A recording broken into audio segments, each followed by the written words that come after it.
सुबह सुबह मैं और मीनाक्षी बंगले से निकल गए। मैं सफेद खद्दर पाजामे और वॉस्कट में था। साधु का भेष मैं नारायण जी के मंदिर में जाकर बदलना चाहता था। मीनाक्षी को मैंने बता दिया था कि पहले स्वामी नारायण जी के मंदिर में भगवान महावीर के दर्शन करूंगा, वहां से गेरुए कपड़े पहनकर कलकत्ते दुर्गा माता की यात्रा को निकल जाऊंगा। अगरचे हम मुंह अंधेरे बंगले से निकले थे, लेकिन मुझे यकीन था कि खुफिया पुलिस का कोई न कोई आदमी मेरे ताक़ुब में जरूर निकल पड़ा होगा। मीनाक्षी मुझे मंदिर में छोड़कर चली गई। मैंने वक्त जाया किए बगैर मंदिर के गुसल खाने में जाकर कपड़े बदले। गेरुए रंग की बड़ी चादर को धोती की तरह बांधकर उसका बाकी हिस्सा जिस्म के गिर्द लपेट लिया। गले में काले मनकों वाली मालाएं डाल ली। माथे पर काली माता का सुर्ख तिलक लगाया। कलाई में मंगलसूत्र पहले से ही बंधा हुआ था। जब मैं गुसल खाने से निकला तो पूरा साधु बना हुआ था। मुझे शुबा था कि खुफिया पुलिस का वो आदमी जो मेरे पीछे पीछे मंदिर में आया है जरूर मंदिर के अकबी गेट पर होगा। ये भी मुमकिन था कि खुफिया पुलिस के 2 आदमी हो, एक मंदिर के बड़े गेट पर और दूसरा मंदिर के अकबी गेट पर मौजूद हो। यहाँ से उनकी आंखों में धूल झोंक कर निकलना बड़ा जरूरी था, क्योंकि मैं नहीं चाहता था कि इन लोगों को मेरे सोमनाथ जाने की खबर हो। मैं मुनासिब मौके का इंतजार करने लगा। मैं मंदिर के बड़े कमरे में एक सुतून के पास बैठा माला का जाप कर रहा था कि जोगी साधुओं का एक जुलूस खड़तालें बजाता भजन गाता मंदिर के हॉल में दाखिल हुआ। यहाँ आकर उन्होंने महावीर की बड़ी मूर्ति के आगे आरती उतारी और महावीर की भक्ति के भजन गाने शुरू कर दिए। कोई 1 घंटा तक ये साधु संत यही कुछ करते रहे। उसके बाद वो रक्स करते गाते बजाते कमरे से चले गए। मैं भी उनके जुलूस में शामिल हो गया। ये जुलूस मंदिर के सहन में बनी हुई दूसरी अवतारों की मूर्तियों के आगे रुककर भजन गाते और आगे चल पड़ते।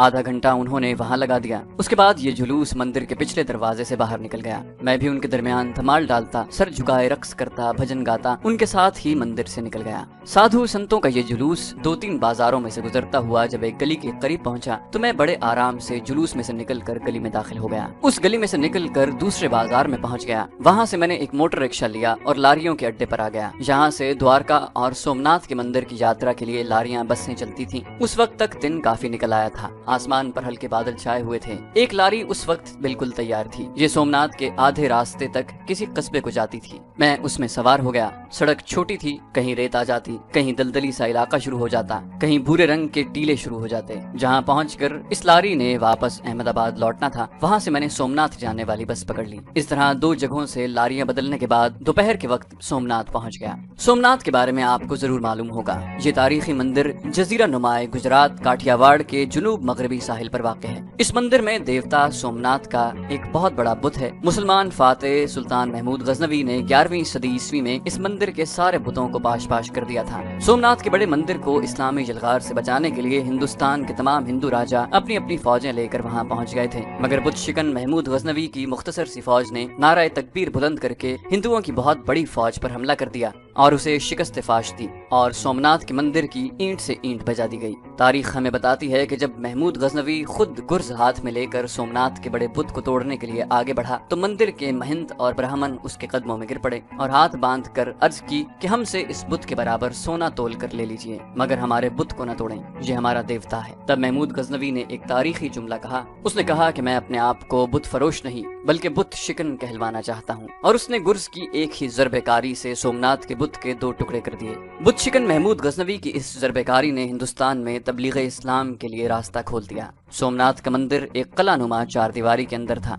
मंदिर क्या था? मंदिरों का एक बहुत बड़ा कॉम्प्लेक्स था। छोटे छोटे कई मंदिर बहुत बड़े अहाते के अंदर फैले हुए थे, जिनके सुनहरी किलस दिन की अबर आलूद रोशनी में भी चमक रहे थे। उनके दरमियान सबसे बड़ा मंदिर था जिसमें सोमनाथ का बहुत बड़ा बुत रखा हुआ था। जहाँ हिंदुस्तान के कोने कोने से यात्रा करने वालों का तांता बंधा रहता था। छोटे बड़े मंदिरों से दिन रात भजन करने की आवाज आती रहती। मंदिर के अहाते में घने दरख्तों के नीचे जट्टाधारी साधु समाधि लगाए आसन जमाए हर वक्त बैठे नजर आते। हिंदू औरतें और मर्द मिठाइयों और फलों और फूलों के दोने लाकर उनके चरणों में रखते। मंदिर की एक जानिब कीमती पत्थरों की रविश वाला एक शानदार बड़ा तालाब था, जिसमें औरतें मर्द इकट्ठे स्नान करते। सिर्फ इतना किया गया था कि हिंदू औरतों के लिए नहाने के लिए थोड़ा अलग जगह बना दी गई थी, लेकिन मन चले तैरते हुए स्नान करती और यहाँ हिंदू औरतों के करीब आ जाते। हिंदू औरतें कुछ न कहती थीं, बल्कि स्नान करने और मुंह ही मुंह में श्लोक पढ़ने में मशगूल रहती थी। वहाँ सोमनाथ के मंदिर में मैंने ये भी सुना कि हिंदू औरतों का अकीदा है कि अगर सोमनाथ जी के पवित्र तालाब में स्नान करते हुए कोई मर्द अगर किसी हिंदू औरत के उरिया बदन को ऊपर से नीचे तक बुरी नजर से देख ले तो मर्द को गुनाह मिलता है, लेकिन औरत के सारे पाप जन्म जन्म के लिए झड़ जाते हैं। ये सारी बातें मेरे जहन में थीं जब मैं एक हिंदू साधु और सोमनाथ जी के भगत के रूप में मंदिर में दाखिल हुआ।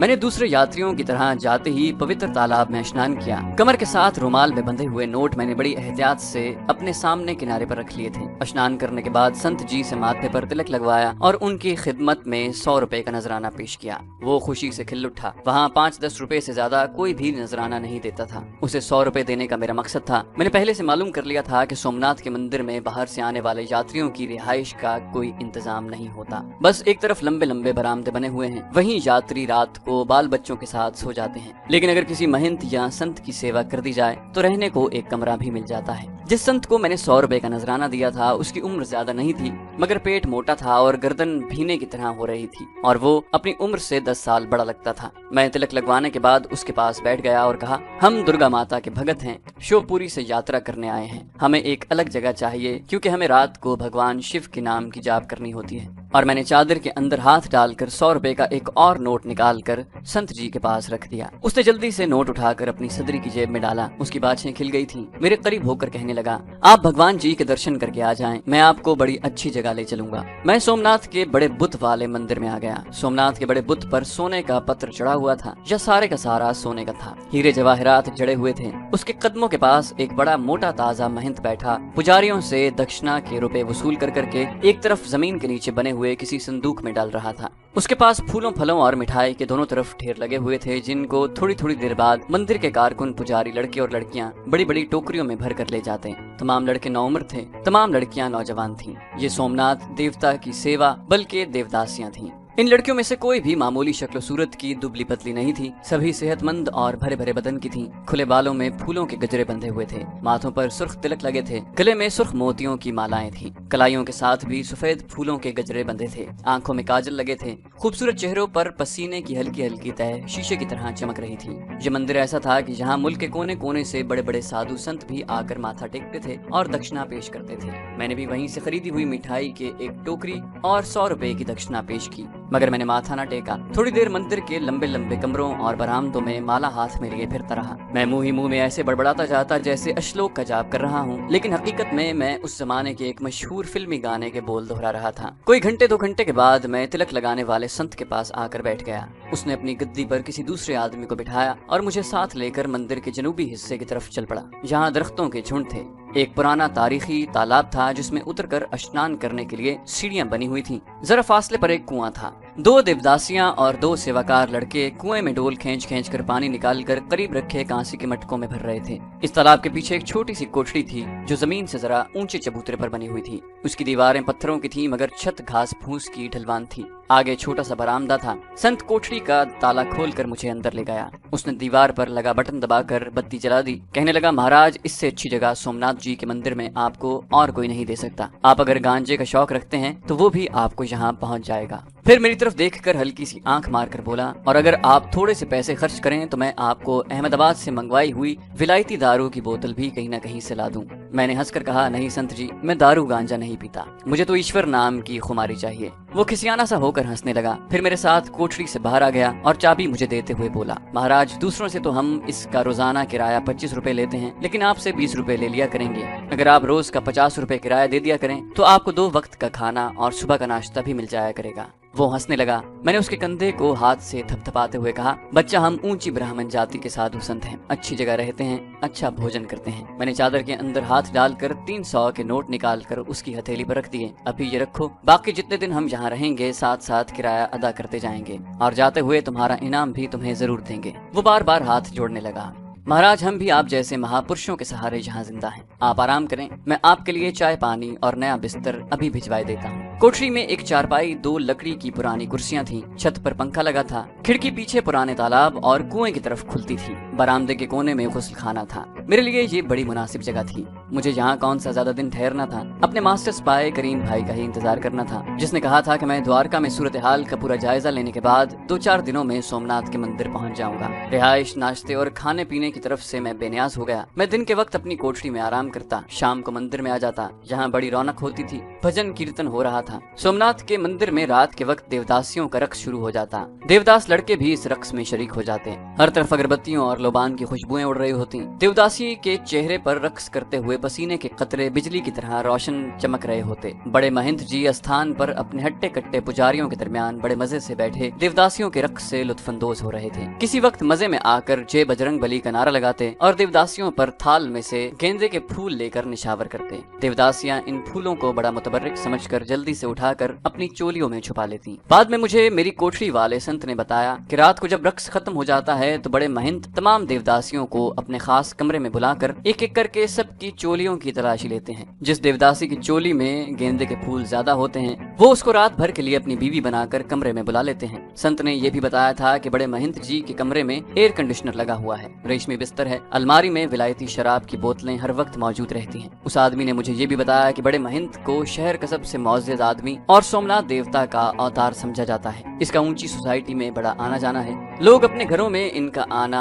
बड़ा मुतबर्रिक और शुभ समझते हैं। महंत जी को अगर किसी ऊंचे घराने की कोई खूबसूरत लड़की पसंद आ जाए तो वो उसे ये कहकर अपने मंदिर बुला लेते हैं कि देवता सोमनाथ ने इस लड़की को अपनी बीवी चुन लिया है, इसको देवदासी बना दें। लड़की के माँ बाप उसे अपनी खुशकिस्मती समझते और लड़की दुल्हन बनाकर बारात की शक्ल में मंदिर में लाते और महंत जी के हवाले करके चले जाते। कई पढ़ी लिखी लड़कियां ये सुनते ही घर से भाग जाती, मगर अब उन्हें ऐसा नहीं करने दिया जाता। उनके माँ बाप ये खुशखबरी सुनते ही कि देवता सोमनाथ ने उनकी बेटी को अपनी पत्नी बना लिया है, लड़की को कमरे में बंद करके बाहर पहरा बिठा देते। अब कभी कभी कोई लड़की खुदकुशी भी कर लेती। वो आदमी कहने लगा ये सारी देवदासियां सोमनाथ देवता की बीवियां हैं और देवता की तरफ से खामद के फराइज महंत जी अदा करते हैं। ये लड़कियां सारी जवानी मंदिर में दाश्ता बनकर गुजार देती हैं। जब बूढ़ी हो जाती हैं तो महंत जी के हुक्म से इन्हें शहर से बाहर एक आश्रम में भेज दिया जाता है। मेरे लिए ये कोई अनोखी और हैरत अंगेज बात नहीं थी। मैंने हिंदू देवमाला और उनके मजहब का गहरा मुताला कर रखा था। उनके मजहब में इस किस्म की खराफात को माजूब नहीं समझा जाता था। मुझे सोमनाथ के मंदिर में आए तीसरा दिन था। मेरे अंदाजे के मुताबिक मेरे मास्टर स्पाई करीम भाई को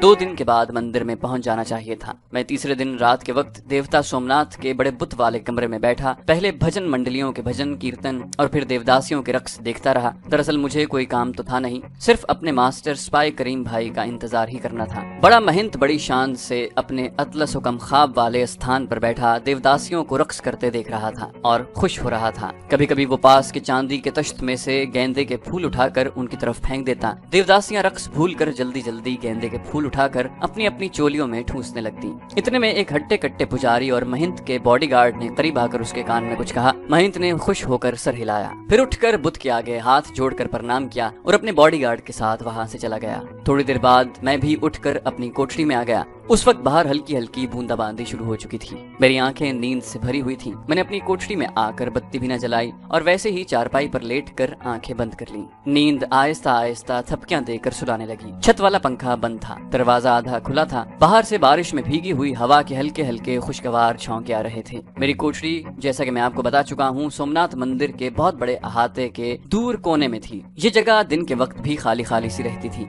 कभी कभी कुएं से पानी भरने मंदिर की नौकरानियां वगैरह आ जाती। उस वक्त रात आधी गुजर चुकी थी और गहरी खामोशी छाई हुई थी। सिर्फ मंदिर में से भजन कीर्तन की दबी दबी आवाजें सुनाई दे रही थीं। मैं अभी पूरी तरह सोया नहीं था कि मुझे इन आवाजों में एक नई आवाज सुनाई दी। ऐसे लगा जैसे कोई दौड़ते हुए आकर अचानक रुक गया हो। फिर बरामदे में किसी के कदमों की तेज तेज चाप सुनाई दी। मैंने आंखें खोल दी। चारपाई पर लेटे लेटे बरामदा नजर आ रहा था। मुझे बरामदे में एक इंसानी साया नजर पड़ा जो एक पल के लिए बरामदे में आकर रुका और फिर तेजी से मेरी कोठरी में दाखिल हो गया। मैं उठकर बैठ गया। कौन है? मैंने तेज लहजे में पूछा। भगवान के लिए मुझे कहीं छुपा लो, मैं तुम्हारे पाँव पड़ती हूँ। मैं तुम्हें बहुत रुपए दूंगी, इस वक्त मुझे उनसे बचा लो। ये किसी लड़की की आवाज थी जिसका सांस फूला हुआ था और वो हाँप रही थी। मुझे उसका चेहरा नजर नहीं आ रहा था। एक साया अपनी चारपाई की पायंती की तरफ खड़ा दिखाई दे रहा था। मैंने पूछा, तुम कौन हो और कौन तुम्हारे पीछे लगा हुआ है? लड़की फूले हुए सांस के साथ बोली, भगवान के लिए मुझे इस वक्त कहीं छुपा लो, मैं तुमको सब कुछ बता दूंगी। मैंने सोचा न जाने बेचारी किस मुसीबत की मारी हुई है,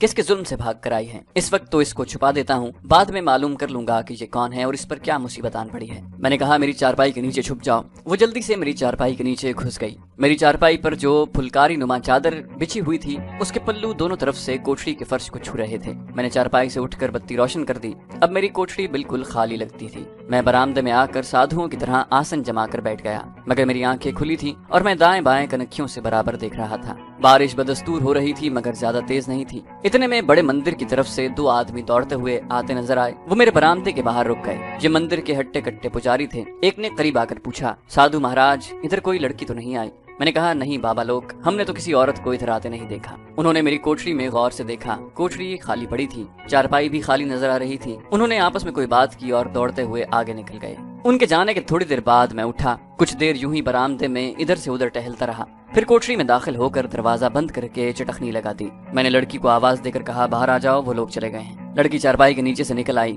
उसके जिस्म पर सिर्फ एक धोती नुमा साड़ी के सिवा और कुछ नहीं था। चोली गायब थी। वो चारपाई के कोने पर बैठ गई और साड़ी से अपने नीम और या बदन को छुपाने की नाकाम कोशिश करने लगी।